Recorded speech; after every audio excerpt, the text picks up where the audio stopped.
નમસ્કાર. મોરબી જિલ્લા અને વાંકાનેર વિસ્તાર માટે આજે 2 દિવસના અંદર જે ધોધમાર વરસાદ ચાલુ રહ્યો છે, આવનારા 2-3 દિવસના અંદર સરકાર તરફથી પણ સૂચના આવેલી છે. વરસાદની આગાહી મજબૂત છે.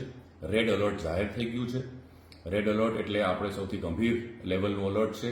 એટલે આ એલર્ટના અંદર મારી આપ સૌને અપીલ છે કે આવનારા 3 દિવસના અંદર આ વરસાદને જોઈ કોઈ પણ જાતની બહાર નીકળવાની પ્રવૃત્તિમાં આપણે ના ઉતરી.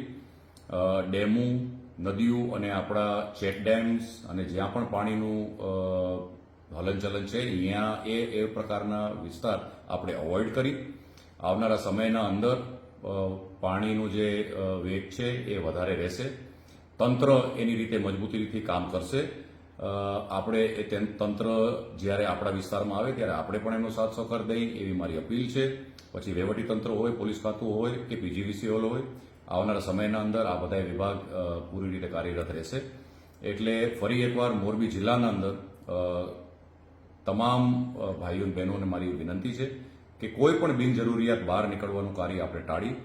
આપણે સમજીએ છીએ કે અત્યારે ધાર્મિક તહેવારો છે અને તહેવારનું વાતાવરણ છે, પણ જે વાતાવરણ સર્જાયું છે એ અતિ ગંભીર બની શકે છે. એટલે આપણે કોઈ જાતના ચાન્સ ના લઈ અને બહાર ના નીકળે એવી મારી નમ્ર અપીલ છે. ઘરના અંદર ખાસ કરીને બાળકો, મોટી ઉંમરના આપણા વડીલો અને ખાસ કરીને પશુઓ, આ બધાને આપણે સાચવવાની જવાબદારી આપણા ઉપર આવશે.